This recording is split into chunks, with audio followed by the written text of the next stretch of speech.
that just joined. We're going to be in Genesis 31 today to start.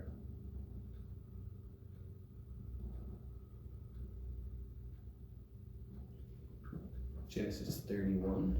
Picking up where we left off a couple of weeks ago, we had our so we're looking for a detour last week. Find some Reformation Bible study. This week back to the story of Jacob. Wait a little bit for some others to jump on. Ooh, it's David and Diane. Good morning.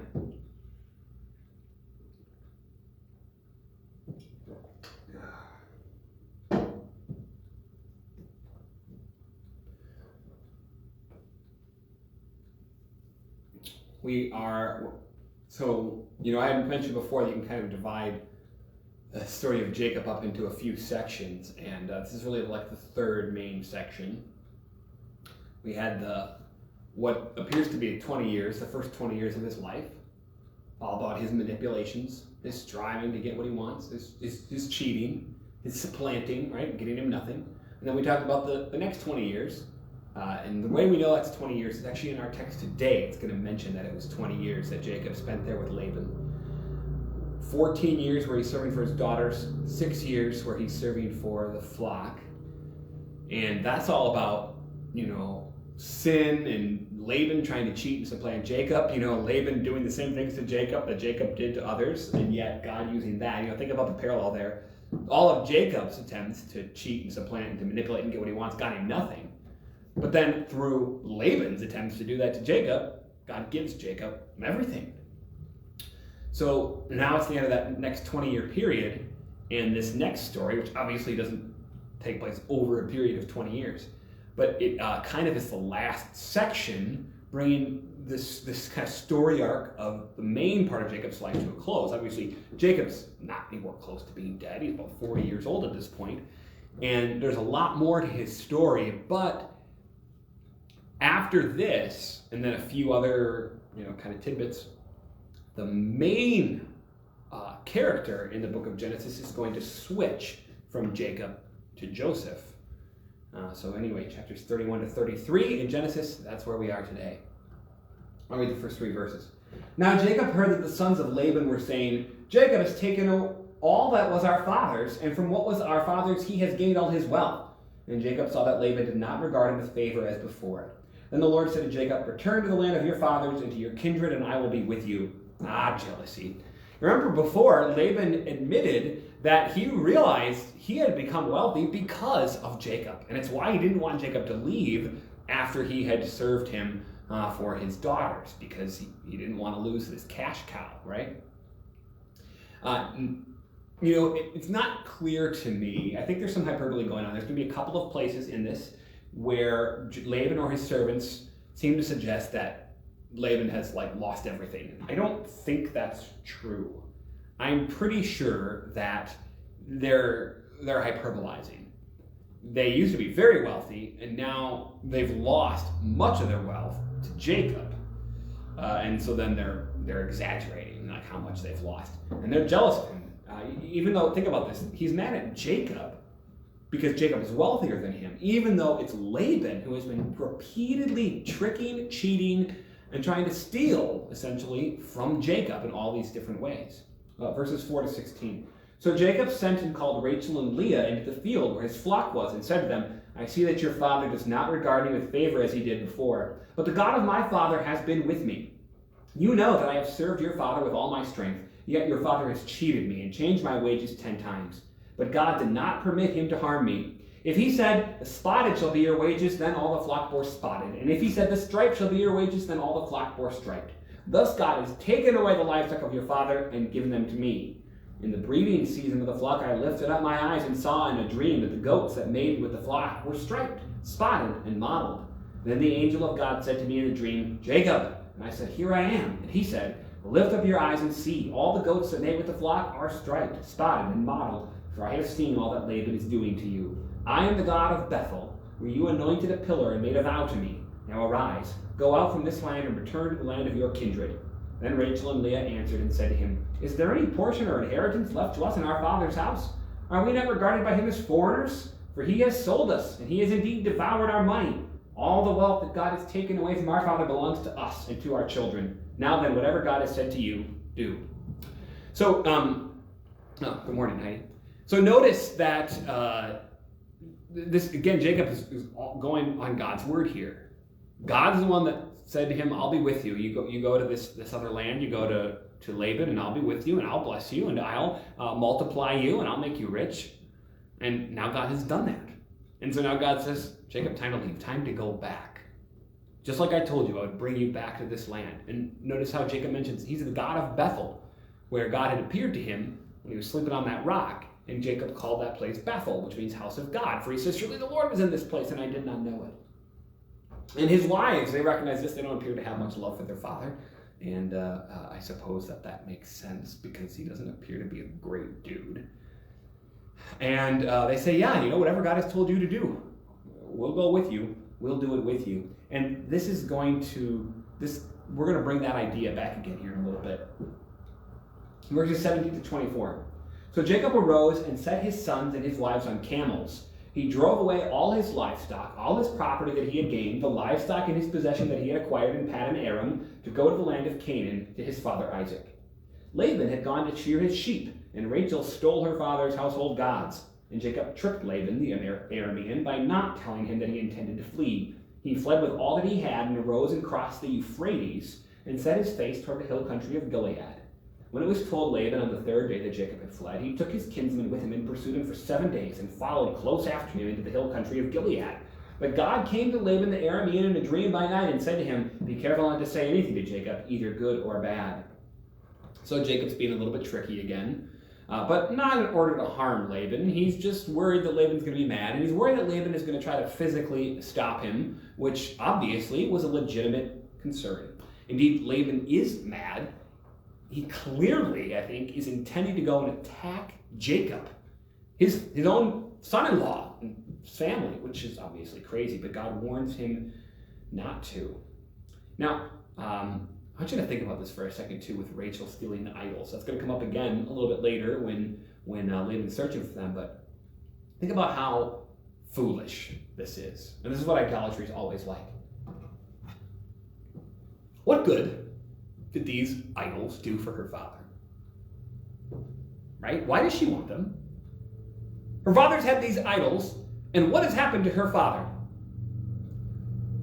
Jacob is about to take both his daughters, all his grandchildren, and a bunch of his wealth with him away from him.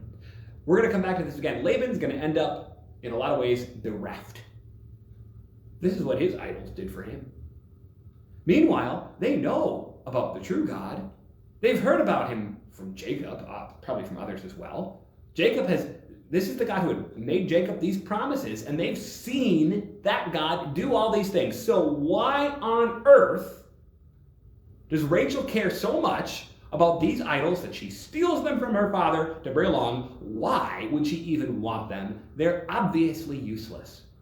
Idolatry is like that. And we can so easily be like that. Who else can do for us what our God does? Who is like our God? Who else died and rose again? What can any other God do for you? What can money do? What can fame do? What can politicians do about your sin, about your guilt, about death? Nothing. So why do we steal these things from the world and trust in them instead of in the true God, who has kept his word and his promise, as he did to Jacob, so to us, in sending his son Jesus to die and rise again? Verses 25 through 32. And Laban overtook Jacob. Now Jacob had pitched his tent in the hill country, and Laban with his kinsmen pitched tents in the hill country of Gilead. And Laban said to Jacob, "What have you done that you have tricked me and driven away my daughters like captives of the sword? Why did you flee secretly and trick me and did not tell me, so that I might have sent you away with mirth and songs, with tambourine and lyre? And why did you not permit me to kiss my sons and my daughters farewell? Now you have done foolishly. It is in my power to do you harm. But the God of your father spoke to me last night, saying, 'Be careful not to say anything to Jacob, either good or bad.' And now you have gone away because you longed greatly for your father's house. But why did you steal my gods? Jacob answered and said to Laban, because I was afraid, for I thought that you would take your daughters from me by force. Anyone with whom you find your God shall not live. In the presence of our kinsmen, point out what I have that is yours and take it. Now Jacob did not know that Rachel had stolen them. Laban's speech here, he's partly full of it, and he partly has a real sorrow and complaint. He's partly full of it because the reason why Jacob went away secretly should be obvious to him. He knows what he was about to try to do. He was going to try to take this by force and attack Jacob and steal everything away from him, just like he's been trying to steal everything away from him by cheating for many years. He knows full well why Jacob would do this. But at the same time, you can also feel for Laban a little bit, as are his daughters and his grandchildren. And he's like, Jacob, you're just going to leave? You're going to let me know you're leaving? Not even going to let me say goodbye? I think that Laban's also full of it in that I highly doubt that he would have just thrown a party for them and said bye, right? He would have tried to stop them. But at the same time, you can feel for him a little bit. Now, look again at, let's look at verses 33 to 35 first. And remember, Jacob has no reason to think that anyone would take idols from his family. He doesn't know that Rachel has.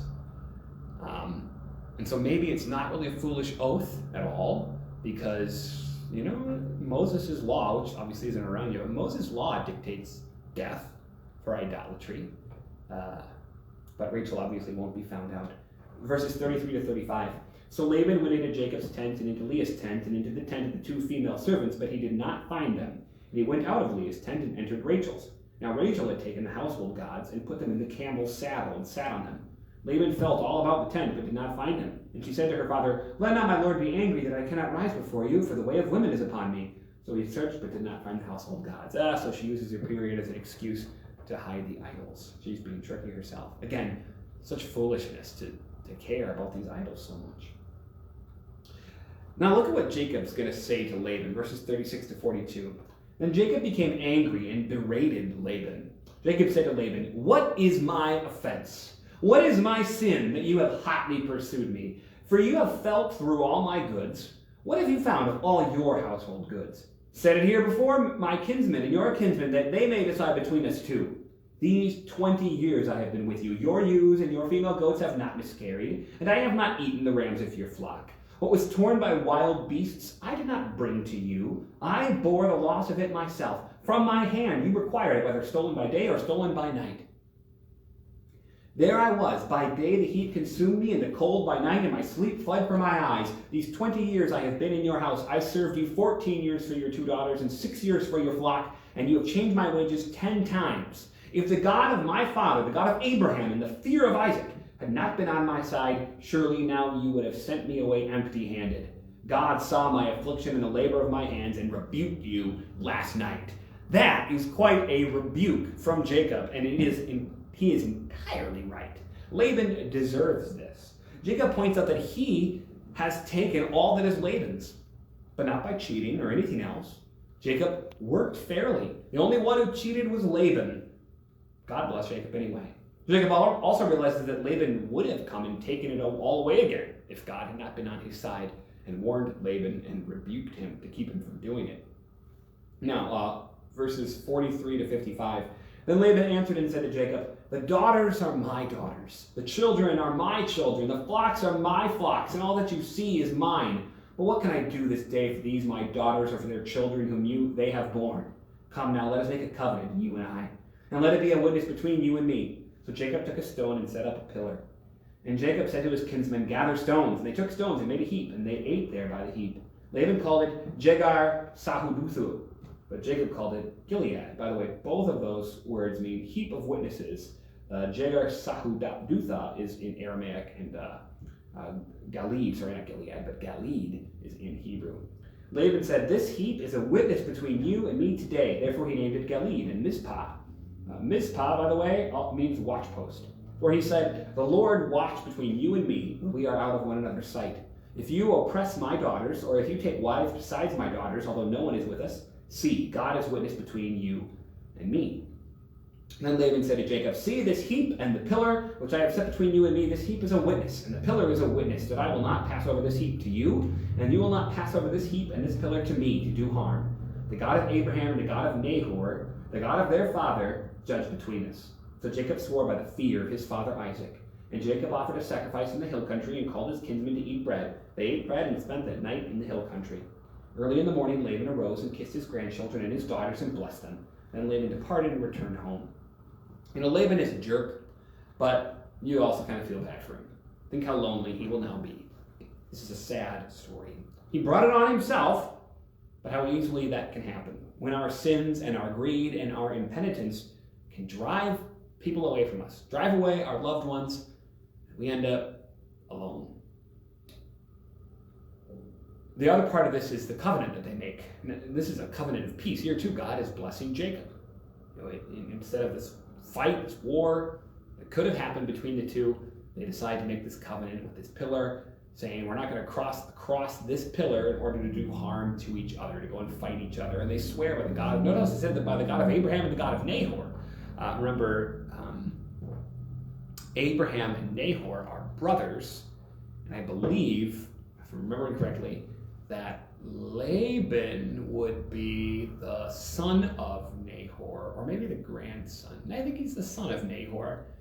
And of course, Jacob is the grandson of Abraham. So they're saying that this God of our fathers, right? The true God. Genesis 32, which we will entitle Two Camps. That's what it is. Verses 1 and 2. Jacob went on his way, and the angels of God met him. And when Jacob saw them, he said, this is God's camp. So he called the name of that place Mahanaim. Mahanaim means two camps. So Jacob's saying, well, there's my camp, and then there's God's camp. So this is a place of two camps. And that idea is going to come around again in different ways. And notice, too, how he sees these angels, and think of how this must have assured him. He's just come from Laban pursuing him with his army, and now he's going to be afraid. The other thing, he's going to be afraid of Esau. There's all this family drama, right? Laban and Esau. And this really assures him. This vision, think of all the things that God is going to assure him. This vision that he saw from God after all the blessings God had given, telling him to go back, that he would bless him. The vision that he heard that God had sent to Laban, when God told Laban, don't you say anything, much less do anything to Jacob. God protecting Jacob from Laban, and now these angels that he sees, that God is there. Verses 3 and 5. And Jacob sent messengers before him to Esau his brother in the land of Seir, the country of Edom, instructing them, thus you shall say to my lord Esau, thus says your servant Jacob, I have sojourned with Laban and stayed until now. I have oxen, donkeys, flocks, male servants, and female servants. I have sent to tell my lord in order that I may find favor in your sight. Jacob is not just trying to buy some love here from his brother. I think he's clearly, you'll see this later, he's clearly, truly sorry for the way that he treated Esau. And he loves his brother. He wants to find favor with him. He wants this reconciliation. And look what happens next. The messengers returned to Jacob saying, we came to your brother Esau, and he is coming to meet you, and there are 400 men with him. Then Jacob was greatly afraid and distressed.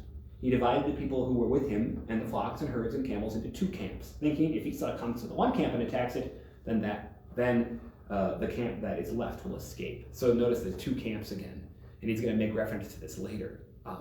His idea being, he's taking a precaution here, right? If Esau does come and attack, because Esau's coming with 400 guys, that kind of sounds threatening. Maybe he'll attack one camp, and at least the other one will escape. Not a terrible idea. But look what he's going to do next. So he makes this precaution, but then he's going to pray. Verses 9 and 12. And Jacob said, O God of my father Abraham and God of my father Isaac, O Lord, who said to me, return to your country and to your kindred that I may do you good. I am not worthy of the least of all the deeds of steadfast love and all the faithfulness that you have shown to your servant. For with only my staff I crossed this Jordan, and now I have become two camps. Please deliver me from the hand of my brother, from the hand of Esau, for I fear him, that he may come and attack me, the mothers with the children. But you said, I will surely do you good, and make your offspring as the sand of the sea, which cannot be numbered for multitude. Notice what a great prayer this is. Okay, sometimes people have different acronyms for the different types of prayers and things that are involved in prayer. One of them is ACTS, A-C-T-S, adoration, confession, thanksgiving, and supplication. Those are the same 4 ideas that Martin Luther talked about, and he said instruction, thanksgiving, confession, and supplication. And those are the 4 parts of Jacob's prayer here as well. So notice, first of all, he addresses, "O God of my father Abraham and God of my father Isaac," and he adores him, and then he reminds him of what he promised him. "O Lord, who said to me," then he confesses, says, "I'm not worthy of all the things that you've done for me." Then he gives thanks for all the things that you've given to me, for your steadfast love. When I crossed this Jordan River, when I left, it was just me and my staff. Now, you've blessed me so much that I got 2 camps of people and animals and everything else. And then he brings out his request. So notice he's adored God for who God is. "You're the God of my father Abraham, the God of Isaac. And you're the God who's made this promise to me." Then he thanks him. He confesses his unworthiness and his sin. And then, when he's asking for his supplication, this is always the way it should go in prayer. He's telling God, "This is what you promised me, right?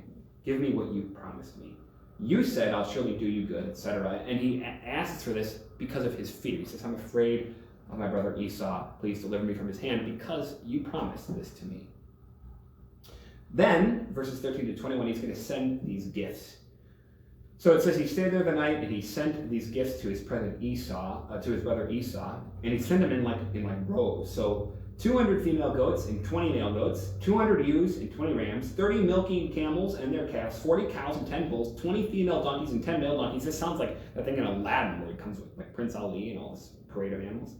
These he handed over to his servants, and every drove by itself, and said to his servants, "Pass on ahead of me and put a space between drove and drove." He instructed the first, "When Esau, my brother, meets you and asks you, 'To whom do you belong? Where are you going? And whose are these ahead of you?' Then you shall say, 'They belong to your servant Jacob. They are a present sent to my lord Esau. And moreover, he is behind us.' He likewise instructed the second and the third, and all who follow the droves. You shall say the same thing to Esau when you find him. And you shall say, 'Moreover, your servant Jacob is behind us.' For he thought, 'I may appease him with the present that goes ahead of me, and afterward I shall see his face. Perhaps he will accept me.' So the present passed on ahead of him, and he himself stayed that night in the camp." So he makes this provision. He's trying to show Esau that he comes in peace and that he's sorry. That's what he's doing with these gifts, and hoping that he'll find favor with Esau. Notice that's what he's really seeking here, this reconciliation with his brother. Then, verses 22 through 32. "The same night he arose and took his 2 wives, his 2 female servants, and his 11 children, and crossed the ford of the Jabbok. He took them and sent them across the stream, and everything else that he had. And Jacob was left alone. And a man wrestled with him until the breaking of the day.